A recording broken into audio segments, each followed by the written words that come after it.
त्वमेव माता च पिता त्वमेव त्वमेव बन्धुश्च सखा त्वमेव त्वमेव विद्यां द्रविणं त्वमेव त्वमेव सर्वं मम देव देव। ओम नमो भगवते वासुदेवाय। ओम श्री परमात्माय नमः। श्री गणेशाय नमः। श्रीमद्भागवत महापुराण तृतीय स्कंद त्रिंशोऽध्याय। पुत्रं ज्ञान लभि भले तेतिसे मात निस्तरिले। मैत्रवाच बोलन्ति मैत्र ब्राह्मण विदुर सावधाने शुण। कंधर्म पत्नी देवहूति स्वभावे मनुर दुहिति। कपिल वचन शुणिले मोहपटल प्रतिजिले। तत्व विषय संख्या ज्ञान कहिले जेणु भगवान ताहाकु कले प्रति प्रणिपात। विनय जोड़िबे निहस्त चाहेन कपिल वचन आनंदे करन्ति स्तवन। देवहूति वाच तु नाथ सलील भितरे शयन विराट देहरे। भूत इंद्रिय मनमय ध्वनिरे गुण प्रभाव। अशेष कारण कारण तकळे बर नारायण। जठर पद्मरु जहार जात हईला वेद गौरम। तरूप देखिबा निमन्ते से अज विचारिला चिते। अनेक व्यापार से कला केबे देखि न पारिला। केवल ध्यान से देखिला ए विश्व सृष्टि तहु कला। तु प्रभु बहु रूप धरि निज शक्ति रे माया करी। कलुए विश्व सरजन स्वभावे तुझे कर्महीन। सत्य संकल्प तुम्हे हरि जीवंक भगनुसरी।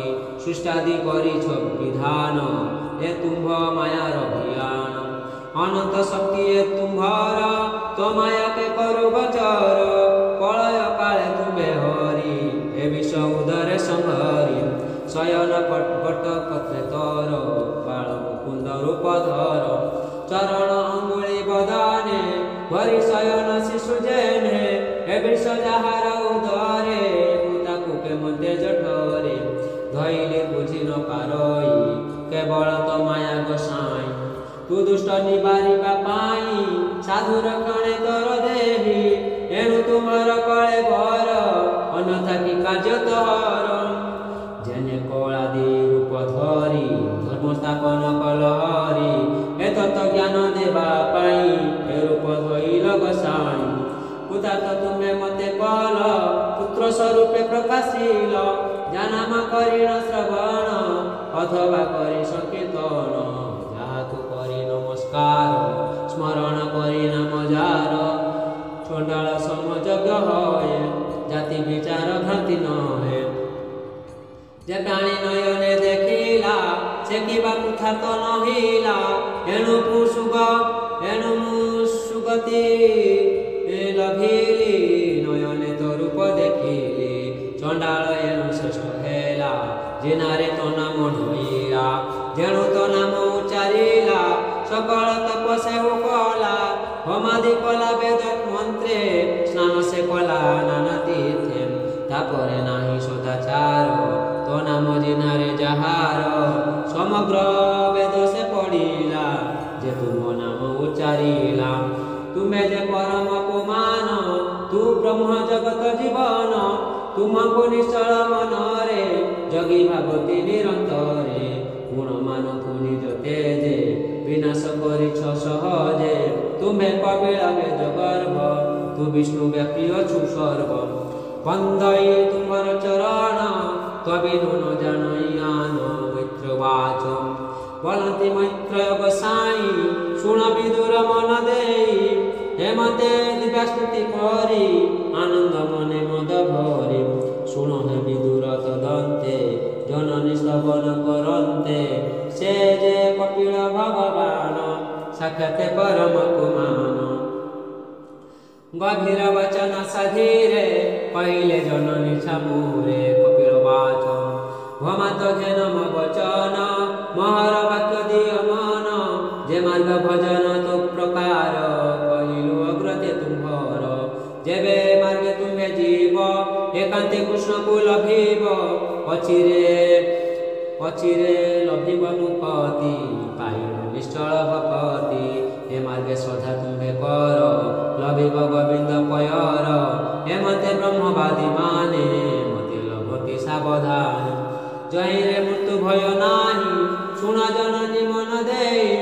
ତୁମେ ପାଇବ ସେଇ ମତେ ଏଣୁ କହିଲି ତୁମ୍ଭ ହିତେ ହେମନ୍ତ ଯେଉଁ ନ ଜାଣନ୍ତି ସେ ପ୍ରାଣୀ ମତେ ନ ଭଜନ୍ତି ମୈତ୍ରବାଚ ହେମନ୍ତ ଭାବେ ଆତ୍ମା ଗତି ଦେଖାଇ ଦେଲେ ରମାପତି ମାତାଙ୍କ ଅନୁମତି ନେଲେ ତପସାଧନେ ବନେ ଗଲେ ବ୍ରହ୍ମବାଦିନୀ ଦେବଭୂତି ଯୋଗ ମାର୍ଗରେ ଦେଲେ ମତି ଆଶ୍ରମ ସରସ୍ୱତୀ କୂଳେ ଯୋଗ ସାଧିଲେ ସେ ନିଶ୍ଚଳ ରହିଲେ ପୁତ୍ର ବାକ୍ୟ ଘେନି ସେ ସ୍ଥାନେ କନ୍ଦର୍ମ ଘରଣୀ ସ୍ନାନ ମାର୍ଜନା ତ୍ରୟ କାଳ କୁଟିଳ ଅଳକା ଜଟିଳ କୁଶିତ ଲାବଣ୍ୟ ଶରୀର ପିନ୍ଧନ୍ତି ବକଳ ଅମ୍ବର ହେମନ୍ତେ ତପସ୍ୱୀ ନିବେଶେ ସେ ଦେବହୂତି ରହେ ତ ସେ ଗୃହ ସମ୍ପଦ ଦୂର କରି ତପସ୍ୱୀ ବେଶେ ବନଚାରୀ କନ୍ଦର୍ମ ଅଚଳ ବିଭୂତି ଚିତୁ ତ୍ୟାଗିଲା ଦେବହୂତି ତା ଛାଡ଼ି ଚିତ୍ତ ବୈରାଗ୍ୟେ ଭୋଜନ ମାର୍ଗେ ଅନୁରାଗେ ପୂର୍ବେ କନ୍ଦର୍ମ ପ୍ରଜାପତି ସମ୍ପାଦି ଥିଲେ ସେ ସମ୍ପତ୍ତି ଗୃହସ୍ଥ ଧର୍ମ କରିଥିଲେ ଉପମା ନାହିଁ ଭୂମଣ୍ଡଳେ ଦିବ୍ୟାଭିମାନେ ସେ ବିହରି ଉପମା ନାହିଁ ତିନି ପୁରୀ କଳ୍ପିତ ବସ୍ତୁ ଯେତେ ଅଶେଷ ରତ୍ନ ସୁନିର୍ମିତେ ମନ୍ଦିରେ କଷ୍ଟି କର କାନ୍ଥ ଚିଲ୍ତ ମକମର ପତମ ରତ୍ନେ ଜଳନ୍ତି ଦୀପ ପ୍ରାଏ ଶବନେ ଜଗି ମନ ମহে ଯୁବତୀ ରତ୍ନେ ସୁଖଞ୍ଜଣି ସେ ଦିବ୍ୟାପୁରେ ବିନାଶିନୀ ସକଳ ଋତୁ ପୁଷ୍ପ ଫଳ ମଣି ନିର୍ମିତ ସ୍ତମ୍ଭ କୂଳ ଦେବଙ୍କ ଦିବ୍ୟ ଭବ ଜହି ସର୍ବଦା କାଳ ସୁଖମୟ ବିଚିତ୍ର ଚିତ୍ର ହେମମୟ ଚିତ୍ର ପତାକା ଧ୍ୱଜ ଶହେ ସୁଗନ୍ଧ ପୁଷ୍ପ ମାଳେ ମାଳେ ଯେ ରଥେ ରଥେ ସୁଗହଳେ ଗଭୀର ଭୃଙ୍ଗନାଦ ଶହେ ପାଠ ବସନ ମନ ମହେ ଉପରେ ନୀଳ ରତ୍ନମଣି ବିରାଜେ ରବି ତେଜ ବିଶ୍ୱକର୍ମାର ସ୍ମୃତି ଗୁଣ ଯେ ରଥେ ହୋଇଛି ଘଟଣ ମହାମର୍କତ ସ୍ଥଳୀ ଜହି ବିଦ୍ରୁମ ବେଦୀ ବିରାଜ ଯେ ଦ୍ୱାରେ ବିଦ୍ରୁମ ଦେହଳି ହାଇ ହୀରା କବାଟ ଜଣି ପିଳି ବାମ ଦକ୍ଷିଣେ ପୂର୍ଣ୍ଣ କୁମ୍ଭ ବିରାଜେ ଇନ୍ଦ୍ର ନୀଳ ସ୍ତମ୍ଭ ଜଳନ୍ତି ପଦ୍ମରାଗ ଦୀପେ ବିଚିତ୍ର ଶୀତେ ଚନ୍ଦ୍ରା ତପେ ମୁକ୍ତିକ ହେମମାଳା ଲମ୍ବେ ପାଟ ଦଳିକା ରତ୍ନ ସ୍ତମ୍ଭେ ଶ୍ଵେତ ହଂସକ ପାରାବତ ନାଦ କରନ୍ତି ଉନ୍ନମତ ବିମାନ ଶିଖେ ଜ୍ୱାଳାରନ୍ଧ୍ରେ ଧୂମ ନିର୍ଗତ ଧୂପଗନ୍ଧେ ବିହାର ସ୍ଥାନ ସୁମଣ୍ଡନ ସୁବର୍ଣ୍ଣ ନିର୍ମିତ ପ୍ରାଙ୍ଗଣ ନାନା ବିଶ୍ରାମ ସ୍ଥାନ ଶହେ ଦେଖି ଜଗିଙ୍କ ମନ ମୋହେ ବିମାନେ ଯେବେ ବିହରନ୍ତି ସେ ସୁଖ ସେମାନେ ବାଛନ୍ତି ସଜା କକ୍ଷୀର ଫେନ ପ୍ରାଏ ସେ ଦିବ୍ୟାପୁରେ ଶୋଭା ପାଏ ଶହେ ସୁବର୍ଣ୍ଣ ପୀଡ଼ମାନ ଷୋଡ଼ଶ ସୁଖ ଉପାଧାନ ଭୁବନ ବେଡ଼ିନ ଉଦ୍ୟାନ ଅମର ବ୍ରହ୍ମମାନ ଫଳ ପୁଷ୍ପରେ ପରିପୂର୍ଣ୍ଣ ତହିଁ ଲମ୍ବିତ ତଲତାମାନ ବିହଙ୍ଗ ମିଥୁନେ କ୍ରୀଡ଼ନ୍ତି ମତ ମଧୁକ ଯେ ଗୁଞ୍ଜନ୍ତି ବିବୁଧ ଅନୁଚର ମାନେ ବିହାରୁଛନ୍ତି ସେ ଉଦ୍ୟାନେ ସେ ଦେବହୂତି ଯଶ କୀର୍ତ୍ତି ସୁସ୍ୱରେ ଗୀତ ସେ ଗାବନ୍ତି ଦିବ୍ୟା ବିଚିତ୍ର ବାପି ମାନ ଉତ୍ପଳ ଗନ୍ଧେ ସୁବାସନ କନ୍ଦର୍ମ ଜହି ତହିଁ ବିହରନ୍ତି ସଙ୍ଗେ ସୁନ୍ଦରୀ ଦେବହୂତି ହେମନ୍ତ ରମ୍ୟା ସୁଖ ସ୍ଥାନ ବାଞ୍ଛନ୍ତି ଇନ୍ଦ୍ର ପତ୍ନୀ ଗମାନ ସେ ପୁର ତେଜେ ଦେବହୂତି ଯୋଗ ସାଧନେ କଲେ ମତି ପ୍ରତେଜୀ ସ୍ୱାମୀ ପୁତ୍ର ଗଲେ ତେଣୁ ବିରହେ ନିମଜିଲେ ସକରେ ବିଷଣ୍ଣ ବଦନ ତଥାପି ଜଗେ ଦୃଢ଼ ମନ ପତି ସନ୍ନ୍ୟାସ ସୁଦୁଃଖା କୂଳେ ପୁତ୍ର ସୁସଙ୍ଗେ ସୁଖେ ଥିଲେ ସେ ପୁତ୍ର ତେଜି ଗଲେ ବନ ଏଣୁ ବିଛେଦେ ଦୁଃଖ ମନ ବଛା ବିଯୋগে ଜେନେ ଗାଇ ଯେ ମତେ ବ୍ୟାକୁଳେ ହୃଦୟୀ ସେ ରୂପେ ଆକୁଳ ହଇଲେ ଆପୁତ୍ର ବୋଲି ମୋହ ଗଲେ ମିଲା ହୃଦେ ତତ୍ତ୍ୱ ଜ୍ଞାନ ତଥାପି ଶୋକ ବିଦ୍ୟମାନ ପୁତ୍ରର ଗୁଣ ଅନୁକ୍ଷଣେ ସ୍ମରଣ କରନ୍ତି ରଦନେ ଧ୍ୟାନ କରନ୍ତି କପିଳଙ୍କୁ ସନ୍ତତ ଡାକନ୍ତି ତାହାଙ୍କୁ।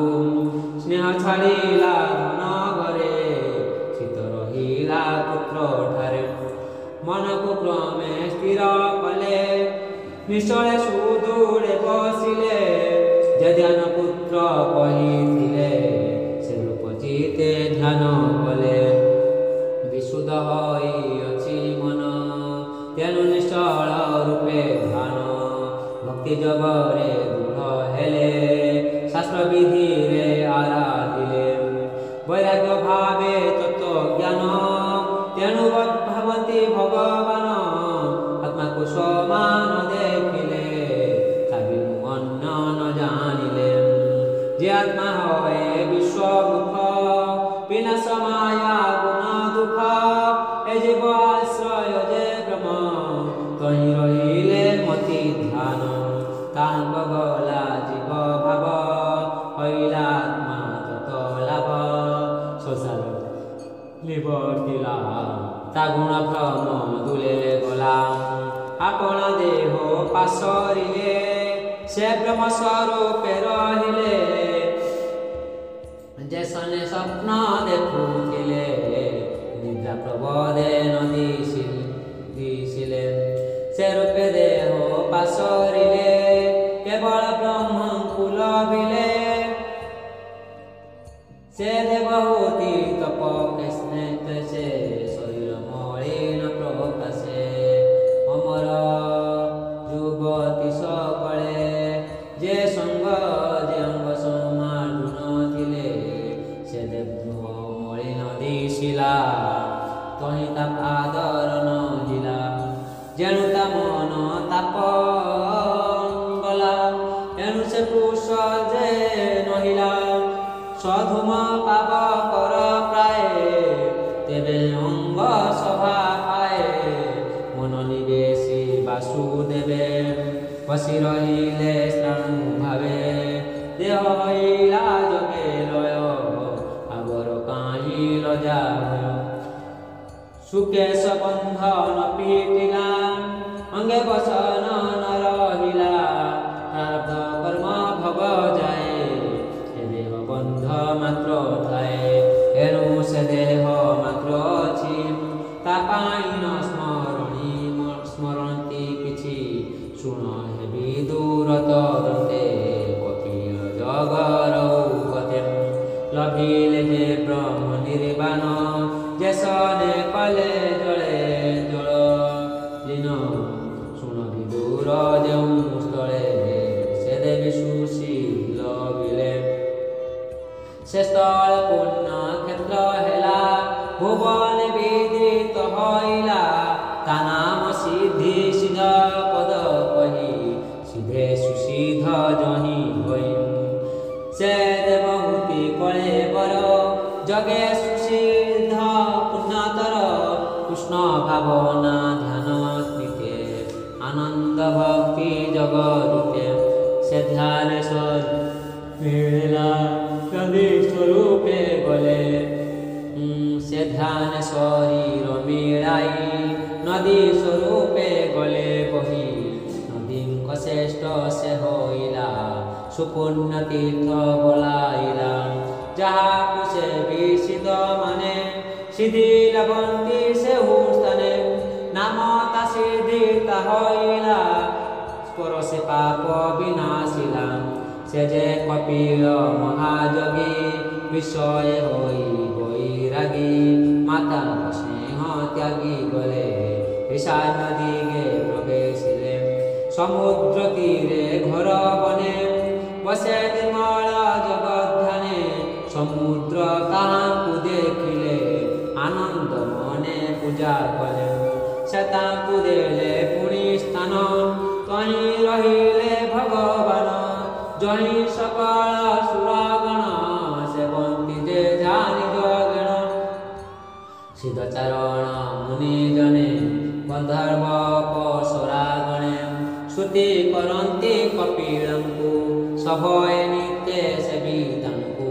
ଜଗେ ରହିଲେ ମହାମୁନି, ସାଂଖ୍ୟାଚାର୍ଯ୍ୟଙ୍କ ମାନ ଘେନି। ତିଲକ ଜନ ଶାନ୍ତି ପାଇ, ଜଗେ ରହିଲେ ଜଗ ସ୍ୱାଇଁ। ରହି कहिले ब्रह्म कल्प जाए लोक शिक्षारे देवराय विदुर पचारिलु जहा संपादि कहिले मुताहा कपिल देव किंकर पवित्र सुज्ञान विचार यहा जे श्रवण करती किय बा बदन गुणती आनंद सभा मध्य कहे अशेष जन्म पाप दहे से सर्वे गोविंद चरणे लभे भक्ति लभंती अनुक्षणे अन्ते लभंती हरिस्थान के परिपारे ताहान तृतीय स्कंदे भागवत कपिल ज्ञान कथगत उपगत 33 अध्याय समापत पहिला विप्र जगन्नाथ इति श्रीमद्भागवते महापुराणे परमहंस संहिता 82 तृतीय स्कंदे कपिलेय पाख्याने 3 अध्याय समाप्तम् भीमशापीरणे भंग मुनेरपि मतिभ्रम यदि सुदम वा मनोदस्म विद्यते तदीयपस्तु गोविन्द तुभ्यमेव समर्पयेतेन तदिं कमले रतिमे जसुष्टिम् ओम पूर्णमिदं पूर्णात् पूर्णमुदच्यते पूर्णस्य पूर्णमादाय पूर्णमेवावशिष्यते।